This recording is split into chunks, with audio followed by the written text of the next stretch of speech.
નમસ્કાર દર્શક મિત્રો, તાપી જિલ્લાના સમાચારોથી અવગત કરાવતું સમય ક્રાંતિ ન્યૂઝ બુલેટિનમાં વિગતવાર સમાચારો નિહાળો.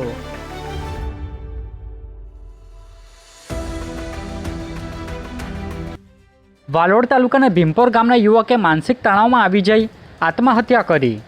તાપી જિલ્લાના વાલોડ તાલુકાના ભીમપોર ગામે રહેતા 28 વર્ષીય આશિષ ચૌધરી નામના યુવકને ઘર પરિવારનું ટેન્શન હોય, જેને લઈ અગાઉ પણ જીવન ટૂંકાવવાનો પ્રયાસ કર્યો હતો, જેમાં નિષ્ફળ રહેતા આજે દાદરિયા ગામની સીમા કોતર પાસે જઈ ઝાડ સાથે દોરી બાંધી આત્મહત્યા કરી લેતા વાલોડ પોલીસે ગુનો દાખલ કરી કાર્યવાહી હાથ ધરી છે. ઉકાઈ વિસ્તારમાં પોલીસ દ્વારા ચૂંટણીને અનુલક્ષીને ફ્લેગ માર્ચ યોજાયું. નિઝર ડિવિઝનના ડીવાયએસપી IN પરમાર અને ઉકાઈ પોલીસ સ્ટેશનના PA પારેખ તેમજ પોલીસ સ્ટાફ દ્વારા આવનારી ચૂંટણીને ધ્યાનમાં રાખીને ઉકાઈ વિસ્તારમાં ફ્લેગ માર્ચ કરવામાં આવ્યું હતું. ફ્લેગ માર્ચ દરમિયાન શાંતિપૂર્ણ અને નિષ્પક્ષ મતદાન માટે લોકોમાં વિશ્વાસ જળવાઈ રહે તે માટે પોલીસ દ્વારા સુરક્ષાને ખાતરી આપવામાં આવી હતી.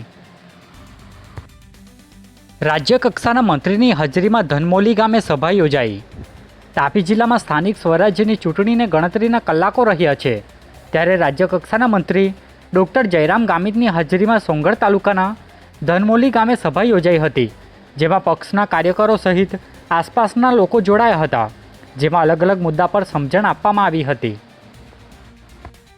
વ્યારાના ભાનાવાડી ગામે સૂકું ઝાડ ધરાશાયી, આંગણવાડી દિવાલને નુકસાન. વ્યારા તાલુકાના ભાનાવાડી ગામે આંગણવાડી નજીક વર્ષો જૂનું સૂકું સાંભરાનું ઝાડ અચાનક ધરાશાયી થયું હતું. ઝાડ આંગણવાડીના કેમ્પસમાં પડતા દિવાલને નુકસાન પહોંચ્યું હતું. વહેલી સવારે ઘટના બનતા આંગણવાડી બંધ હોવાથી સદનસીબે કોઈ જાનહાનિ થઈ ન હતી. સ્થાનિકોએ સૂકા ઝાડને દૂર કરવા અગાઉથી માંગ ઉઠાવી હોવા છતાં યોગ્ય કાર્યવાહી ન થતાં આ ઘટના સર્જાઈ હતી. વ્યારા શહેરમાં ભારે અને મોટા વાહનોના પ્રવેશ પર પ્રતિબંધ મૂકવામાં આવ્યો. તાપી જિલ્લાના અધિક જિલ્લા નિવાસી કલેક્ટર RJ વલ્લવી દ્વારા એક જાહેરનામું બહાર પાડવામાં આવ્યું છે, જેમાં વ્યારા શહેરમાં ભારે અને મોટા વાહનોના પ્રવેશ પર પ્રતિબંધ મૂકવામાં આવ્યો છે. આ જાહેરનામું ટ્રાફિક સમસ્યાના કારણે બહાર પાડવામાં આવ્યું છે. નિઝર સેવા સદનમાં ઠંડા પાણીની સુવિધા બંધ, લોકો અને અરજદારો પરેશાન. નિઝર સેવા સદનમાં લાખો રૂપિયાના ખર્ચે બનાવેલ ઠંડા પાણીની પરબમાં હાલ ઠંડુ પાણી મળતું નથી. ઉનાળાની ગરમીમાં દરરોજ આવતા લોકોને માત્ર ગરમ પાણી મળતા મુશ્કેલી ઊભી થઈ રહી છે. 1 મહિના બાદ પણ RO કુલર શરૂ ન થતાં લોકોમાં અસંતોષ વ્યાપ્યો છે અને તંત્ર પાસે તાત્કાલિક સુવિધા શરૂ કરવાની માંગ ઉઠી છે. વ્યારા તાલુકાના ડોલારા ગામે કોંગ્રેસ પક્ષની રાત્રિ સભા યોજાઈ. તાપી જિલ્લામાં ચૂંટણીનો માહોલ જામ્યો છે, ત્યારે વ્યારા તાલુકાના ડોલારા ગામે જિલ્લા સંગઠન પ્રમુખની હાજરીમાં કોંગ્રેસ પક્ષની રાત્રિ સભા યોજાઈ હતી, જેમાં વિવિધ મુદ્દે કાર્યકરો અને લોકોને માર્ગદર્શન આપવામાં આવ્યું હતું, જેમાં અગ્રણીઓ હાજર રહ્યા હતા. તાપી જિલ્લામાં ચૂંટણીને લઈ પ્રચાર પડઘમ શાંત થવાને ગણતરીના કલાકો રહ્યા, ત્યારે પક્ષો એડીચોટીનું જોર લગાવી રહ્યા છે.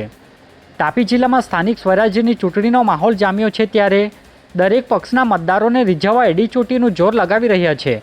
પ્રચાર પડઘમ શાંત થવાના હવે ગણતરીના કલાકો રહ્યા છે, ત્યારે દરેક પક્ષના પોતાની તરફ મતદારોને ખેંચવા અલગ અલગ સભા કરી રહ્યા હોવાનું જાણવા મળ્યું છે. આજે બુલેટિનમાં બસ આટલું જ, અને સમય ક્રાંતિ ન્યૂઝ ચેનલને લાઇક, શેર, કોમેન્ટ્સ અને સબસ્ક્રાઇબ અવશ્ય કરી લેશો, જેથી કરી તમને તાપી જિલ્લાના સમાચારોની અપડેટ મળતી રહે. અને મને રજા આપશો. આભાર. જય હિન્દ, જય ભારત.